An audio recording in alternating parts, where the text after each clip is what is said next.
Everything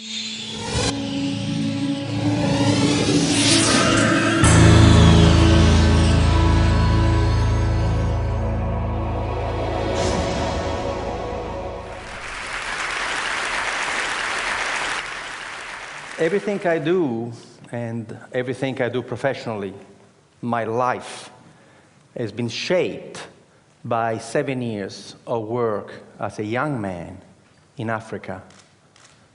From 1971 to 1977, I look young, but I'm not. I worked in Zambia, Kenya, Ivory Coast, Algeria, Somalia, in projects of technical cooperation with African countries. I worked for an Italian NGO. And every single project that we set up in Africa failed. And I was distraught. I thought, age 21, that we Italians were good people and we were doing good work in Africa. Instead, everything we touched, we killed. Our first project, the one that has inspired my first book, Ripples from the Zambezi, was a project where we Italians decided to teach Zambian people how to grow food. So we arrived there with Italian seeds in southern Zambia, in this absolutely magnificent valley, going down to the Zambezi River, and we taught the local people how to grow Italian tomatoes and zucchini. And of course, the local people had absolutely no interest in doing that, so we paid them to come and work, and sometimes they would show up. And we were amazed that the local people in such fertile valley would not have any agriculture. But instead of asking them how come they were not growing anything, we simply said, thank God we're here. Just in the nick of time to save the Zambian people from starvation. And of course, everything in Africa grew beautifully, and we had these magnificent tomatoes. In Italy, a tomato would grow to this size, in Zambia, to this size. And we could not believe. And we were telling the Zambians, look how easy agriculture is. When the tomatoes were nice and ripe and red, overnight, some 200 hippos came out from the river and they ate everything. And we said to the Zambians, my God, the hippos! And the Zambians said, yes, that's why we have no agriculture here. Why didn't you tell us? You never asked. I thought it was only us Italians blundering around Africa, but then I saw what the Americans were doing, what the English were doing, what the French were doing, and after seeing what they were doing, I became quite proud of our project in Zambia, because you see, at least we fed the hippos. You should see the rubbish. You should see the rubbish that we have bestowed on unsuspecting African people. You want to read the book? Read Dead Aid by Dambisa Moyo, Zambian woman economist. The book was published in 2009. We, Western donor country, have given the African continent $2 trillion American in the last 50 years. I'm not going to tell you the damage that the money has done. Just go and read her book. Read it from an African woman, the damage that we have done. We Western people are imperialists, colonialists, and missionaries. And there are only two ways we deal with people. We either patronize them or we are paternalistic. The two words come from the Latin root pater, which means father. But they mean two different things. Paternalistic, I treat anybody from a different culture as if they were my children. I love you so much. Patronizing, I treat everybody from another culture as if they were my servants. That's why the white people in Africa are called Bwana, boss. I was given a slap in the face reading a book, Small is Beautiful, written by Schumacher, who said, Above all, in economic development, if people do not wish to be helped, leave them alone. This should be the first principle of aid. The first principle of aid is respect. This morning, the gentleman who opened this conference lay a stick on the floor and say, can you imagine a city that is not neocolonial? I decided when I was 27 years old to only respond to people. And I invented a system called enterprise facilitation, where you never initiate anything, you never motivate anybody, but you become a servant of the local passion, the servant of local people who have a dream to become a better person. So what you do, you shut up, you never arrive in a community with any ideas, and you sit with the local people. We don't work from offices. We meet at the cafe. We meet at the pub. We have zero infrastructure.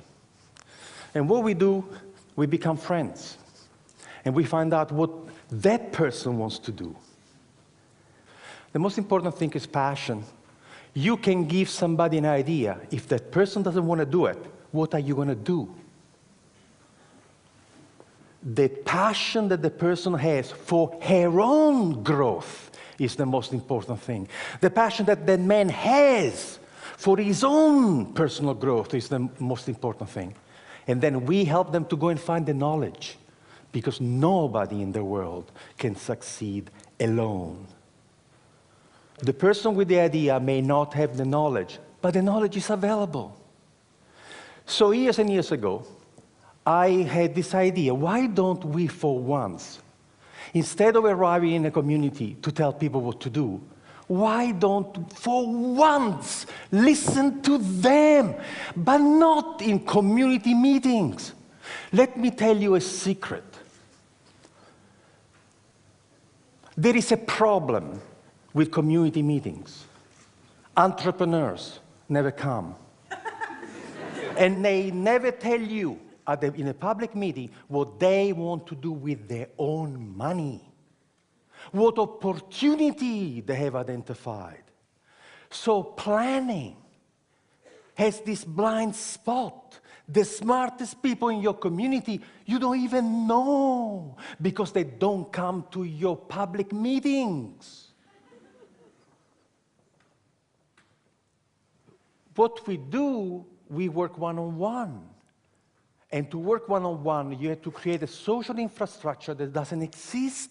You have to create a new profession.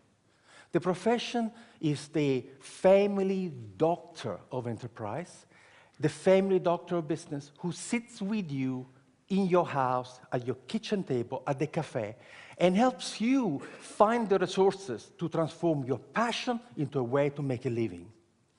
I started this as a tryout in Esperance, in Western Australia. I was doing a PhD at the time, trying to go away from this patronizing bullshit that we arrive and tell you what to do.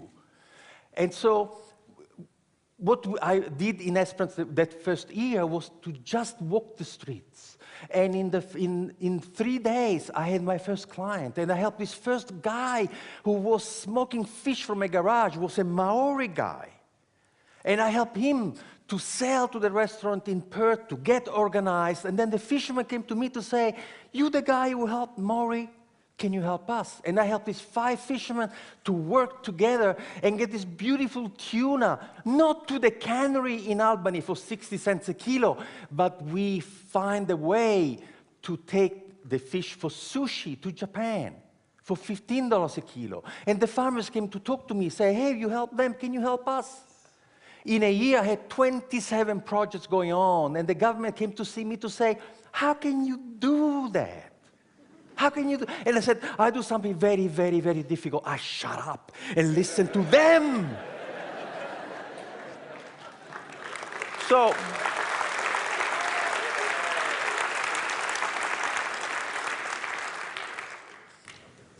So the government says, do it again. We've done it in 300 communities around the world. We have helped to start 40,000 businesses. There is a new generation of entrepreneurs who are dying of solitude. Peter Drucker, one of the greatest management consultants in history, died aged 96 a few years ago. Peter Drucker was a professor of philosophy before becoming involved in business. And this is what Peter Drucker says. Planning is actually incompatible with an entrepreneurial society and economy. Planning is the kiss of death of entrepreneurship.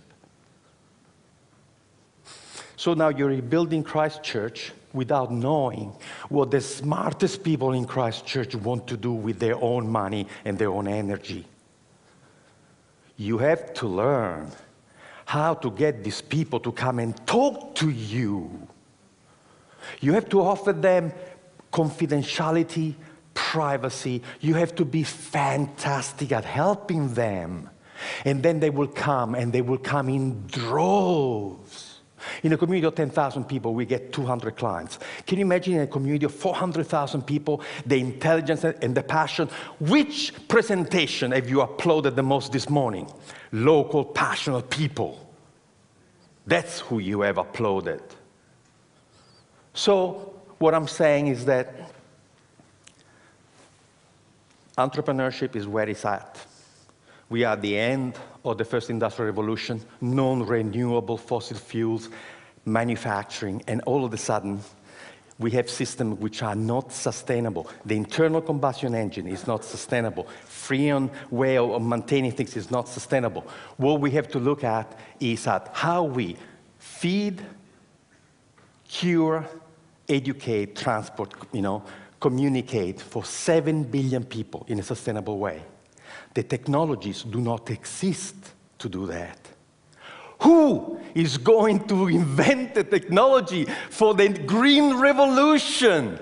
Universities, forget about it. Government, forget about it. Will be entrepreneurs, and they're doing it now. There's a lovely story that I read in a futurist magazine many, many years ago. There was a group of experts who were invited to discuss the future of the city of New York in 1860. And in 1860, this group of people came together, and they all speculated about what would happen to the city of New York in 100 years. And the conclusion was unanimous. The city of New York would not exist in 100 years. Why? Because they look at the curve and say, if the population keeps growing at this rate, to move the population of New York around, they would have needed 6 million horses. And the manure created by 6 million horses would be impossible to deal with. They were already drowning in manure.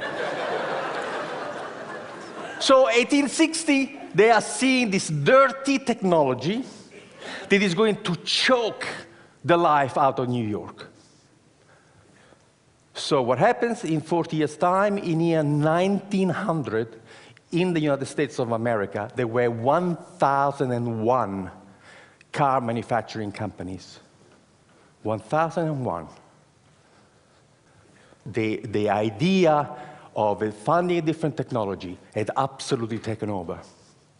And there were tiny, tiny little factories in backwaters, Dearborn, Michigan, Henry Ford. However, there is a secret to work with entrepreneurs. First, you have to offer them confidentiality, otherwise they don't come and talk to you.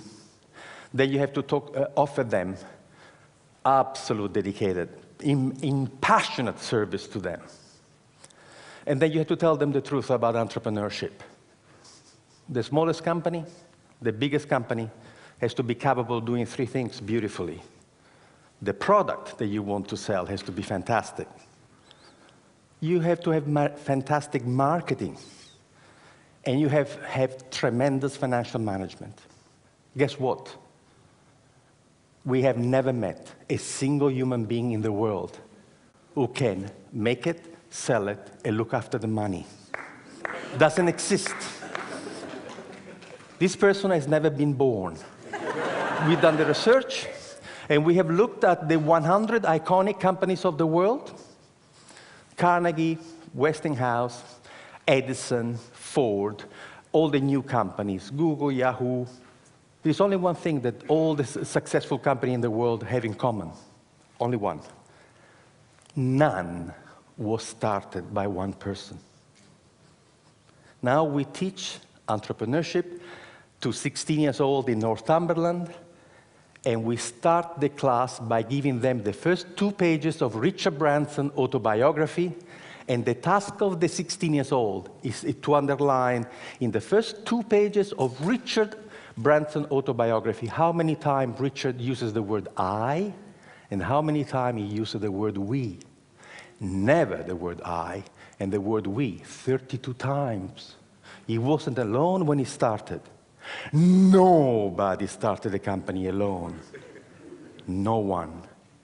So we can create a community where we have facilitators who come from a small business background, sitting in cafes, in bars, and are your dedicated buddies, who will go to you what somebody did for this gentleman who talked about, this epic. Somebody who will say to you, what do you need? What can you do? Can you make it? Okay, can you sell it? Can you look after the money? Oh, no, I cannot do this. Would you like me to find you somebody? We activate communities. We have groups of volunteers supporting the enterprise facilitator to help you to find resources and people. And we have discovered that the miracle of the intelligence of local people is such that you can change the culture and the economy of this community just by capturing the passion, the energy, and imagination of your own people. Thank you.